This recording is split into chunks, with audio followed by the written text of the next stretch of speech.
It all has to do with whiskey, oil, King Charles and Bansky. King Charles and Bansky could not be any more opposite. One is the establishment, and the other one is the definition of anti establishment, countercultural versus cultural in the UK. But both Bansky and Chucky, King Charles, are two sides of the same coin, of the cultural coin. The UK being a powerful ally with the United States, the most powerful ally of the United States, which arguably has the largest cultural influence in the world. The UK and the US are politically on the same page, on the same side of the coin. I'm not going to go into the other side of that coin, because the other side of that political coin would be anarchy. An anarchistic society is one that is self-governing, governing itself. This is where economics enters the picture. Economics is the most powerful way of controlling and managing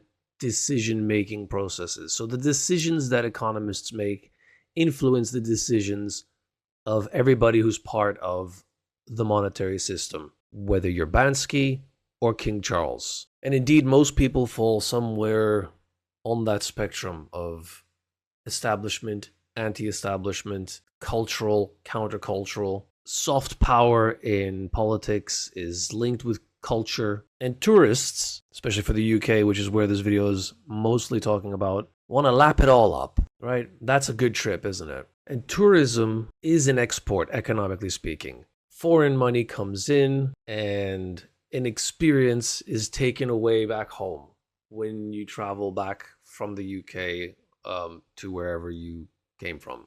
What does all this have to do with whiskey?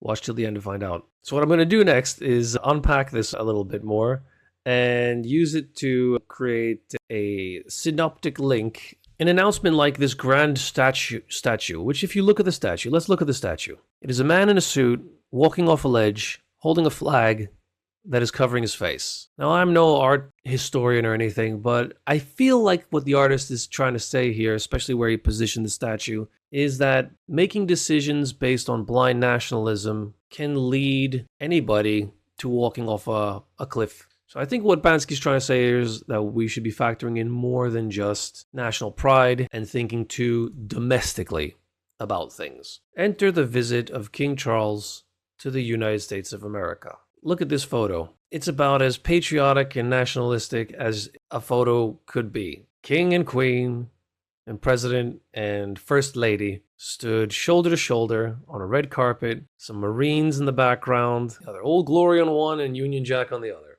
I looked into it to see if there were any kind of decisions, or there was a nice visit. King Charles gave Donald Trump a bell from a submarine. It was called the HMS Trump, and he gave him the bell. So the United Kingdom gave a bell to the president to say, hey, no hard feelings about us not entering the war in Iran with you guys. And in exchange, Donald Trump lowered tariffs on whiskey to say, forget about it, bro.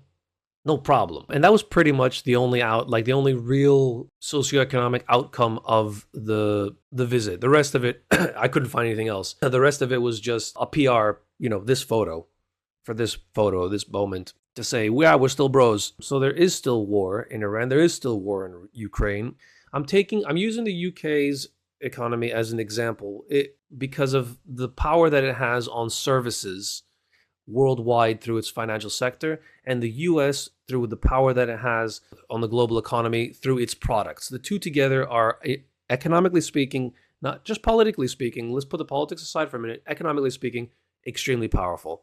And in terms of the culture, which for me, culture is something that does not shift with percentage changes on the interest rate. Culture takes decades, sometimes centuries to change. It is a very slow burning and powerful undercurrent to what's happening on the surface level. The waves that are moving, the ups and downs of prices and the growth and this blah, blah, blah, blah. Those things happening are the surface. What's happening on the surface? The waves of the sea. The undercurrent, though, is culture. Banks are not sure whether the inflation that will be created is good or bad. And there's good inflation, putting more money in the pockets of more companies so that they can then hire more people and put more money in more pockets of people so they can make that more stuff. Or if they're not going to do that at all, and instead what they're going to do with the extra money that they have is pay the bills that they have, pay their massive electric and energy bills that they have just so that they can survive and not go out of business. Because in that case, then prices are going to go up, employment is not going to go up with it, and you have a very bad situation of prices going up and jobs getting lost. That is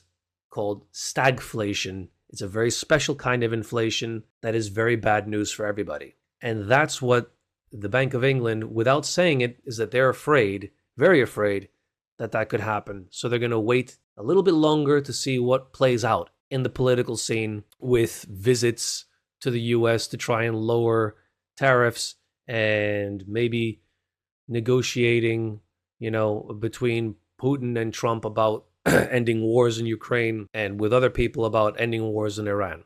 And that's the bottom line. Meanwhile, it's a nice statue, isn't it? Made of bronze, apparently. Kind of makes you wonder, though. An artist who's so anti-establishment manages to put a statue in the middle of London. How did he do that without approval from the police and the establishment? For sure he had approval from the establishment. And the other interesting part is the timing of this. Planting it right as these decisions were being made in the middle of the King of England's visit to the United States as well. So you have, and the central bank and the government and the monarchy, they are separate institutions. So this is a anti-establishment piece of art that would not have been erected without some pretty deep approval of the British establishment itself. I'd love to hear your comments and your thoughts. And if you fancy more of my rants, please subscribe.